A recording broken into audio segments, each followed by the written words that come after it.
Alors bonjour aidantes, aidants et bénévoles. C'est vraiment un réel bonheur de vous adresser la parole en vue de la formation qui va vous être offerte bientôt. Alors oui, depuis 40 ans, j'accompagne des personnes atteintes d'Alzheimer ainsi que leurs familles. Et il y a quelques années, j'ai eu l'immense privilège de cohabiter jour et nuit pendant presque 2 ans avec des personnes atteintes à un tel point que j'avais l'impression de rentrer dans leur monde, que je voyais plus vraiment nos différences. On vivait à fleur de peau, comme dans une espèce de sensibilité commune. C'était une vraie, ça a été un laboratoire, vraiment un laboratoire humain. Et après avoir vécu cette expérience, quand je suis revenue dans le monde des gens dits normaux, j'ai eu énormément de difficultés à m'adapter. J'avais l'impression de ne plus avoir de peau, de ne plus avoir de carapace. Et j'arrivais dans un monde où c'était la performance, le savoir intellectuel, la rationalité qui était valorisée. Alors, cette expérience personnelle et professionnelle, mais je dirais avant tout humaine, ça m'a vraiment enseigné que les personnes atteintes d'Alzheimer étaient devenues mes maîtres en humanité. C'est des personnes à part entière. C'est d'abord des personnes malheureusement atteintes de la maladie d'Alzheimer, mais ce sont des vraies personnes à part entière. Et ça a radicalement changé mon regard et ma perception sur la réalité. J'ai eu l'impression, je dirais même la certitude, de toucher l'âme humaine dans ce qu'elle a de plus vulnérable, de plus authentique, mais aussi de plus vrai. Je dis l'âme humaine, mais je pourrais dire le cœur. Parce que j'avais l'impression de percevoir quelque chose de fragile et fort à l'intérieur de la personne qui est là à sa naissance et qui ne meurt qu'avec la personne. Comme si la maladie d'Alzheimer mettait à jour l'âme de la personne dépouillée de tous les artifices qu'on accumule au cours de notre vie. Il y a un écrivain français que j'aime beaucoup, qui est décédé malheureusement, qui écrit la maladie d'Alzheimer enlève ce que l'éducation a mis dans la personne et fait remonter le cœur à surface. Je trouve ça extraordinaire. Puis le cœur ne souffre pas d'Alzheimer, ça, j'en suis profondément convaincue. Alors, je pense qu'il faut cesser de déplorer leur perte cognitive, puis tourner notre regard sur leur cœur, chercher d'unir notre propre cœur au cœur de la personne. À mon avis, c'est la seule façon d'entrer en communication. J'aime beaucoup la phrase de Leonard Cohen, qui dit il y a une fissure dans toute chose, c'est ainsi qu'entre la lumière. Je pense que c'est une belle réflexion à se souvenir quand on travaille avec les gens atteints d'Alzheimer. C'est où la fissure? Comment je vais faire pour m'introduire jusqu'à son cœur? C'est sûr que la communication, c'est pas uniquement par des mots qu'elle se fait. C'est beaucoup par le climat qui nous entoure. Puis, une des conséquences fascinantes de la maladie d'Alzheimer, c'est que ces personnes-là arrivent à sentir le climat affectif qui les entoure. Ils sont capables de mesurer l'authenticité des personnes. Qui est bienveillant? Qui est malveillant? Ils savent décrypter les signes de douceur dans le ton, les gestes, le regard.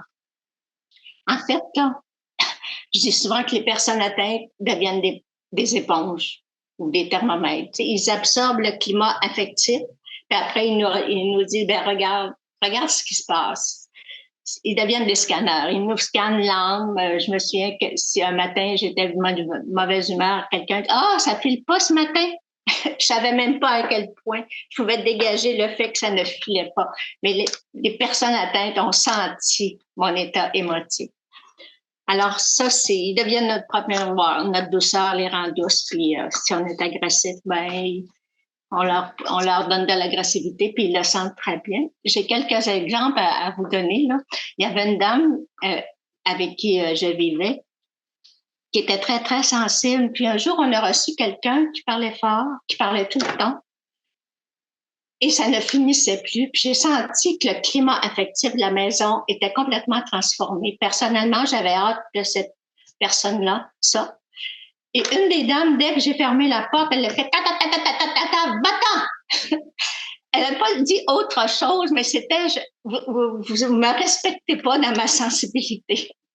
Et cette même dame, parfois la nuit, elle vivait de l'insécurité, puis elle venait se coucher à côté de moi dans mon lit. Puis elle me disait, si on était un homme puis une femme, toi puis moi, hein, on se marierait, hein? Alors, je trouvais que c'était, je pense, c'est le plus beau cadeau que j'ai eu dans ma vie, un des plus beaux cadeaux. Puis, il y a aussi un monsieur qui regardait une photo de Catherine Deneuve, qui est très belle, évidemment. Puis, il me disait, elle est très jolie, mais ses yeux sont tristes. Moi, là, j'avais pas vu du tout la tristesse dans les yeux de Catherine Deneuve. Puis, c'est le monsieur atteint de la maladie d'Alzheimer qui avait détecté ça. Alors, ça, c'est formidable. Ça a l'air bizarre de dire que c'est formidable, mais c'est une capacité qu'on perd en vieillissant. Je sais pas si c'est l'éducation. Alors, le besoin de communiquer, je rappelle, le besoin de communiquer, c'est sûr que il y a la mémoire s'effrite chez les gens atteints d'Alzheimer, mais il y a une mémoire dont on parle à peu près jamais, qui s'appelle la mémoire affective. La mémoire affective, c'est la mémoire des émotions. Par exemple, il se peut que vous soyez allé à une conférence et une amie vous dit, es-tu allé à la conférence de tel bonhomme? Alors, vous dites, oui, oui, oui. Qu'est-ce qu'il a dit? Je m'en souviens plus. Je me souviens de l'émotion, mais je me souviens pas du contenu. Ça, c'est la mémoire affective.